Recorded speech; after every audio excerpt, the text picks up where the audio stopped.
So for people traveling with a dog, I'll use mine as an example. This is Sheba. Um, One nice thing to have is a little piece of outdoor furniture for her to sit in. And I had bought a different kind before that was a little lower to the ground. She never liked that one. So somebody else had one like this. She jumped right up on it. So then I bought her this kind, which is really nice. It collapses right up, and then it fits in this carrier bag and for storage when you're driving, and then easily opens right back up for her to sit in when you're sitting outside. So, and then and they come in different sizes. This is a small one. So, and I don't remember the cost. It wasn't much, maybe 25 bucks or something. I don't know. Anyway, so that's her sleeping on her outdoor furniture. So then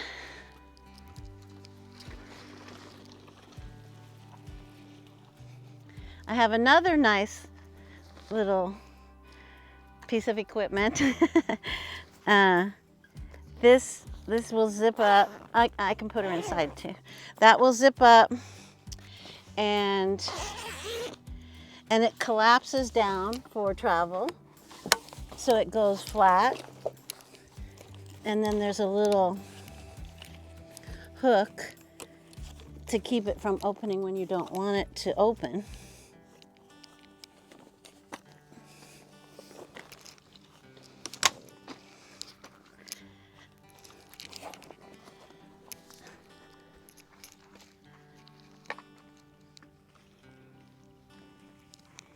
So she can go right in here.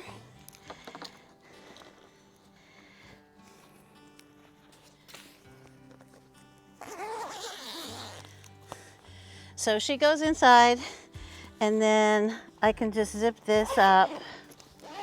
And this one is a nice one because it's got different compartments. This can cover up, or you can cover this up for full shade, or you can open it up. I usually keep it open, and it's got little cup holders on it. The back also unzips and opens. So if you don't want to put her in the front, you can put her in through the back. So this one's really nice. It has different ways to approach it. And so then you just push it like any other stroller. And if you're visiting other campers, or maybe if the ground is hot, or when I really like it is, I went to the RV show in Quartzsite, and it's so crowded, and she's such a little dog that I didn't want her to get kicked or stepped on or whatever.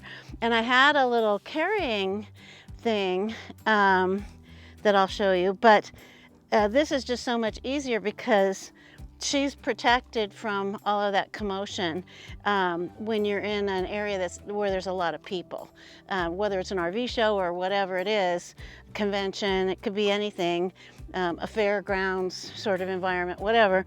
You've got some place for her, and then your hands are free, you know, whenever you need to, or you can move somewhere to do something because you're not holding her with your leash, or you're not holding her on your body or whatever. So the stroller is very nice for that.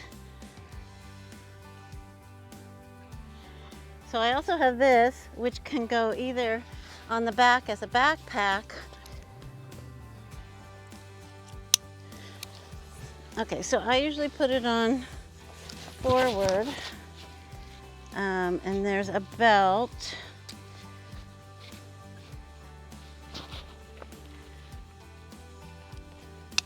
That gives you two ways of support, and you can tighten it up appropriately for your size. So then she can just go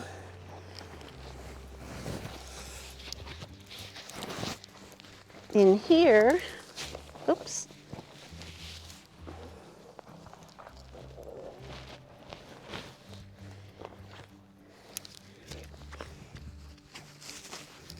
And she's a little big for this size, but depending on the size of your dog, these do come in different sizes. And then once she's down in here,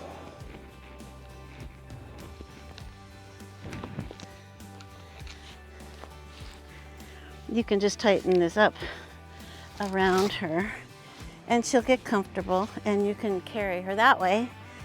So again, your hands are free and you don't have to worry about her being on the ground for whatever reason, if you're in a crowded area or whatever.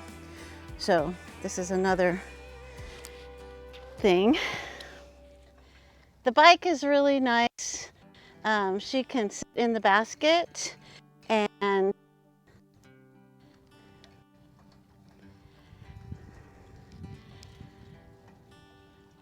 it's a way not to have to walk, you know, if you want to take her on a little bike ride with you.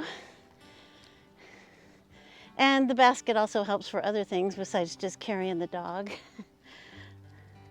But, so that's the bike, trike. Okay, so how I carry it when I'm driving is I usually just put it up in the back of my truck.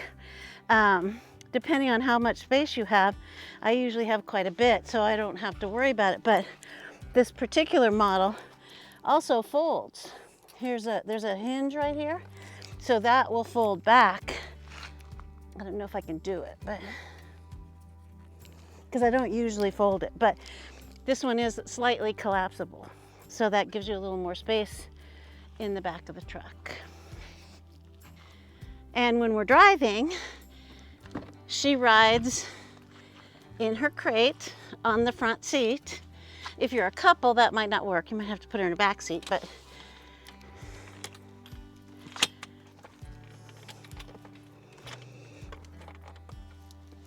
figures it wouldn't work right now. Come on. Here we go. So she's got a little pillow in here and a little buddy that she travels with.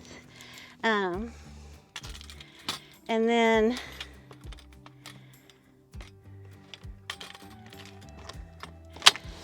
after I get her in the crate, I actually seatbelt her in.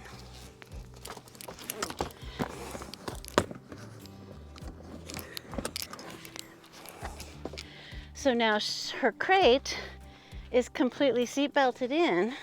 So heaven forbid if anything were to happen, she's got an extra layer of protection. And it also is safer because she's not trying to get on my lap or down where my feet are when I'm trying to drive. So she usually just curls up and sleeps in here, and she's safe and secure. Sheba, come on.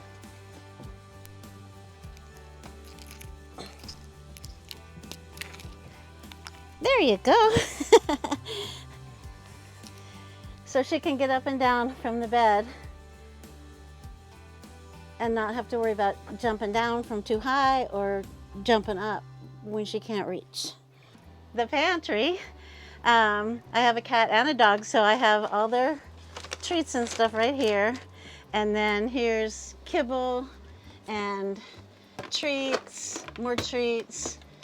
So half of my pantry space is for the dog and the cat.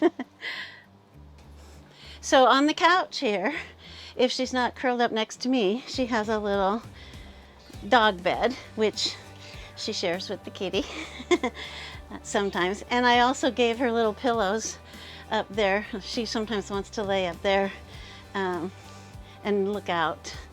So that's her little indoor comfort station. So that was just some of the ideas that I've come across for traveling with a dog and to make her happy and comfortable and to be my happy traveling companion.